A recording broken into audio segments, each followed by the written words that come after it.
fixing more and faster. We are Team Multifixers and this is our final year research project. And our supervisors are Dr. Sandureka Vikramanayaka, Dr. Nisansu De Silva and Dr. Ridwan Sharif D. We are working on the automated program repair domain, which means we are trying to automate the bug repair process in the software development lifecycle. The motivation behind our research project is that the existing APR techniques often struggle with multi-line bugs. So this is a current problem where all the current existing work have shown good results when repairing single line bugs, but they have failed when it comes to multi-line bugs. So our problem statement is how to develop a multi-line bug fixing tool for Java that effectively extracts relevant context and accurately generate multi-line patches. And let's come to our research objectives. And they are extending the program slicing by combining forward, backward and multi-file context, developing an APR tool which can use this slice context and develop multi-line bug fixes, and optimizing the current iterative repair methods for reduce the time cost and limit the patch space, and also develop a VS Code plugin with our research findings.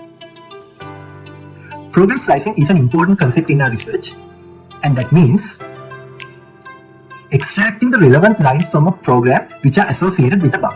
So this diagram explains how a program slicing happens, and this comes in two steps. One is backward slicing, that means identifying the lines of code which can affect the buggy line, and forward slicing, which means identifying the locations which can be affected by the buggy line in the future.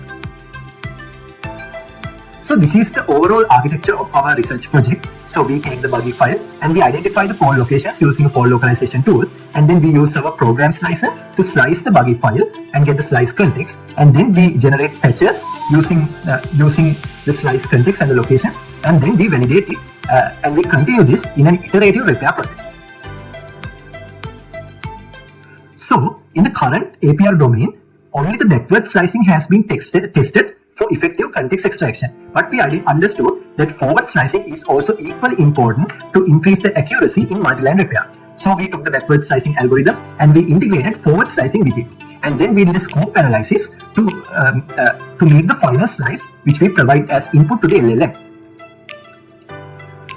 We further extended the capabilities of our model and we introduced multi-file slicing, which means we go in this path to get the slice context from the associated file, and then also we understand other dependent files as well. So after identifying the dependent files, we are slicing those files as well, and after that we are taking context from that file, and finally we combine all these contexts to make the final slice. So our tool is capable of extracting both backward and forward slicing and also multi-file slicing. So this presents the algorithm that we developed to extract this slicing context.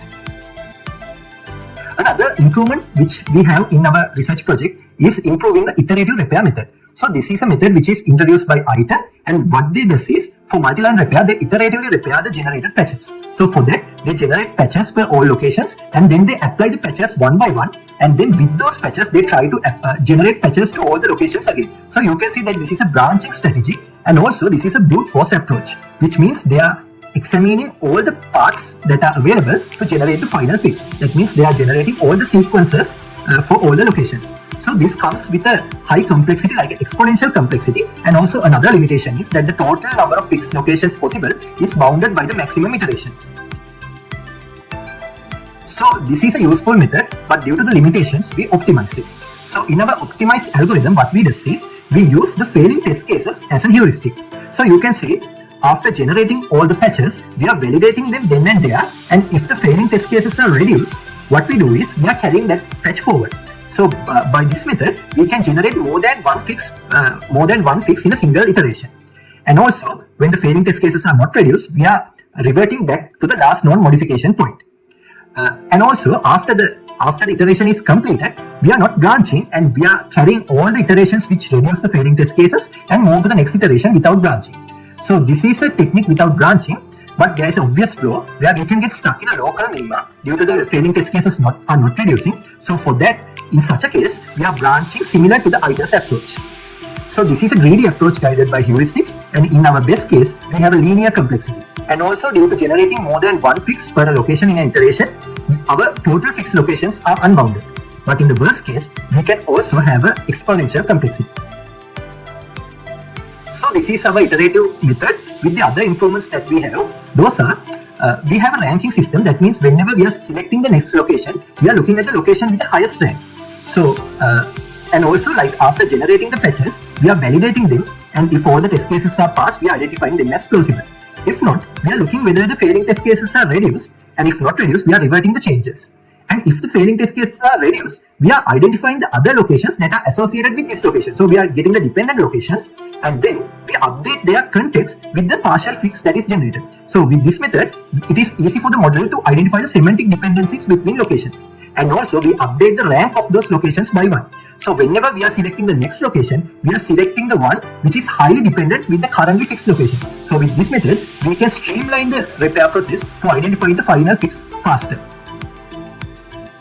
So as per our improvements, we are using failing test cases as a heuristic. We update context with partial fixes, and also we have a ranking system for the locations.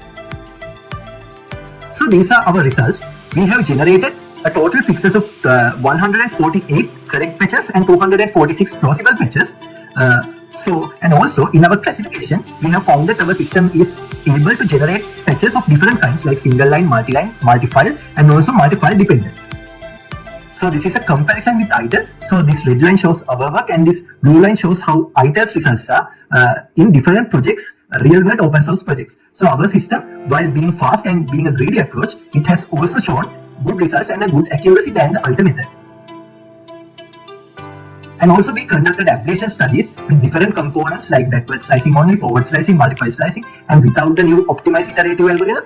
And it has shown that all these components has contributed to the final accuracy. And also our optimized iterative method has contributed in reducing the time cost by a significant margin.